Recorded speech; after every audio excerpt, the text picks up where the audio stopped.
Good morning, everybody. We are talking about little Korach. We have Korach with Machloket of Korach, which is one of the famous parashat in the Bible about Korach, which was, by the way, one of the carrier of the holiest things, the altar, the Kodesh HaKodashim. He was carrying all those holy things, and he had the Ruach HaKodesh, the Holy Spirit. He saw things, and really talking about a guy that is on top of the cream de la cream. And the question is, how can it be that somebody like this is doing this terrible thing, going against Moshe and Aaron? He's blaming them about being in Ga'ava, being proud, and they are the most humble people in the world, Moshe and Aaron. V'nachnu ma, they say, who are we in parashat Aman?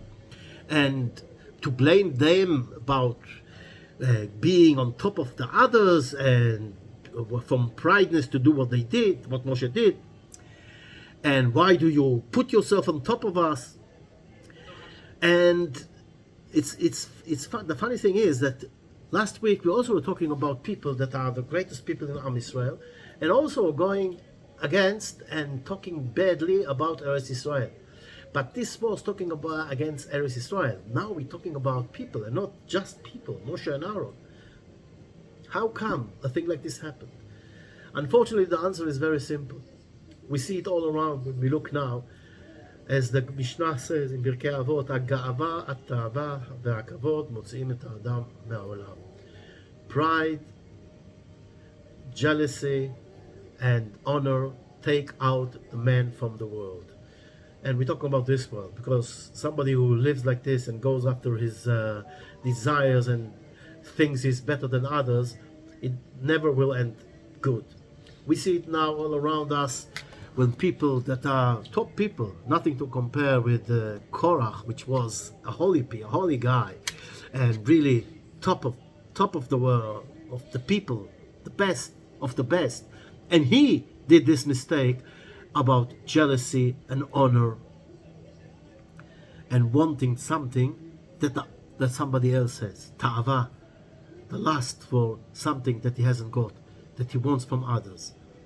And this reminds me always this famous story about in the state they did a survey to find out what is the secret of becoming a millionaire. So what they did, they sent students all over the states to all the big billionaires to be with them for a month and see what motivates them, what do they do, and what is the secret about becoming a billionaire. Find the secret, and they did. Most of the people they got to, most of the time they were spending about the competition with the competitors, with the other businesses that are similar to theirs. And then they got to a guy, and when they asked him, what is your secret? He told them that he got this and that, and he didn't, and he says, I don't care about the others. I don't fight with them. I don't care if they are successful or not successful. I don't do anything bad to nobody, and no bad publicity for my competition. They couldn't believe it. When they came back, those who were in charge about this survey said, we need to send somebody to interview this guy. This is not normal, because almost everybody was dealing with the competition. And most of the people were, let's say, a lot of the time were dealing with the competition. And this guy doesn't care about competition? What is it? So they interviewed him and asked him, what is your secret? And he told them an amazing story. He says, we are a chain of businesses. We are a big chain. And we always looking for new places to open our chain in the world. And a few years ago, we went to Israel to see if we can open there our chain of stores. And I will tell you at the end what it is, and you will be amazed. And at the end of the tour that we were going around Israel, the guy took us and says, I'm going to show you something that you never ever saw in your life. And he took us to this neighborhood, to this big building, not very beautiful, And when we're getting out of the bus, thinking about maybe it's going to take us to some archaeological place, some unbelievable place, but we were standing in front of a building. And then he explained to us, he's asking us, I want to ask you a question. An institute with 6,000 students, how many people in the crew you need, crew members you need, what size of property buildings you need. So the group did calculation in there, and they said we need dining rooms, offices, study classes, and they got to the conclusion you need 150,000 square meters and about 400 crew members. Well, said the guide, welcome to Yeshivat Mir Yeshiva. In this yeshiva, you have 6,000 students. The size is only 3,000 square meter. Remember what they said? They said 150,000. And the crew is only 20 people, while they said you need at least 400. And do you know that there is only one manager to this all institute that deals with everything? He deals with who is going to learn there, he deals with what they're going to learn, and he also deals with the financial side of the institute. They couldn't believe it. They were shocked. While they were walking around the yeshiva, they couldn't believe what they saw. Everything there was full with students learning, no spot, no empty spot. And they were so involved in what is learned that they even raised their head to see who is coming. You know, normally when you come to certain places, a visitor comes, everybody's looking, how do. And then he asked them, what do you think? How this, a manager, a CEO of this institute looks like? And while he was talking, how do you think his offices look? And how many secretaries has he got? And they throw numbers to the air, and while they're doing this, they got into the office of the Rosh Yeshiva, and in the door, they were speechless. They saw the Rosh Yeshiva, which was the Gaon Rabbi Natan Zvi Finkel Zecher Tzadik Livracha, sitting on his place, on the Gemara, learning, and he was a very ill guy.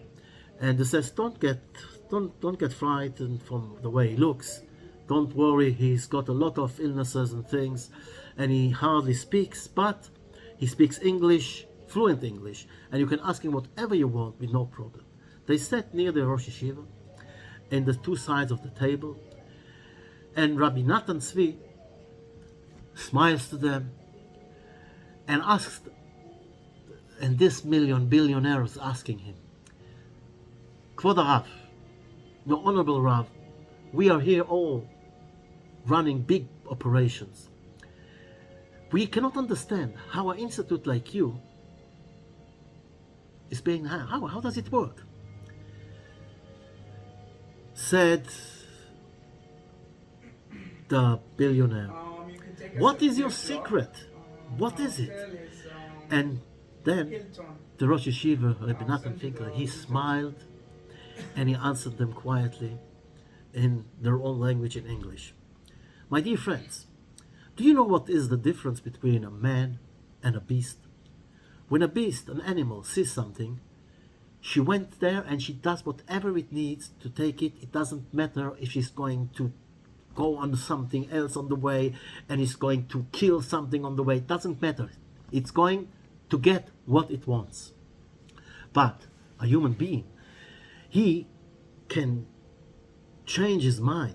He can, let's say, let go to things. He can give away things. He can think about other things, and he also can take his will and put it down, and even have less joy in order to make good to his friend. This is a human being. And here in the yeshiva, we have human beings.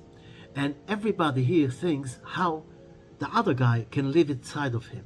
How can he help to the other guy? So there is no problem.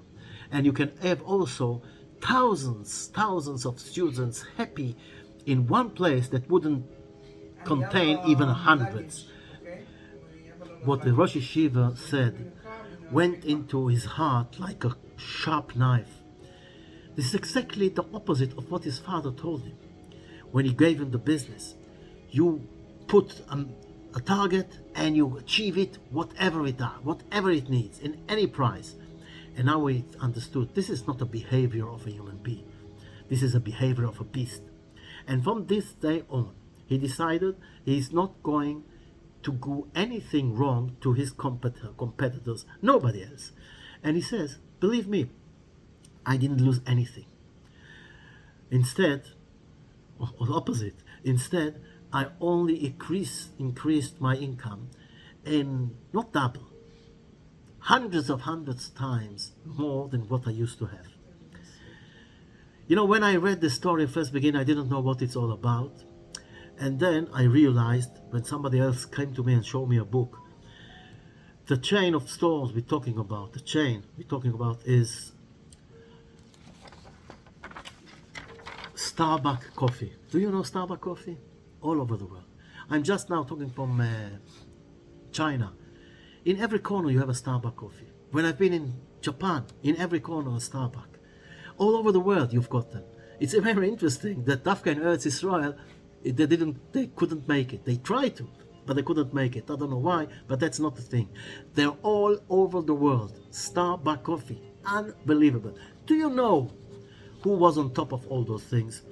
A guy named Howard Schultz, a Jewish guy, and that he ran the business. And it's unbelievable to understand and realize the power of humbleness, of taking the jealousy out and do good to the world, that can lead you only to the best of the best. If we will learn to live together without jealousy, without seeking honor all the time and running after our ego trip, we will achieve unbelievable things. All the best. Have a nice week.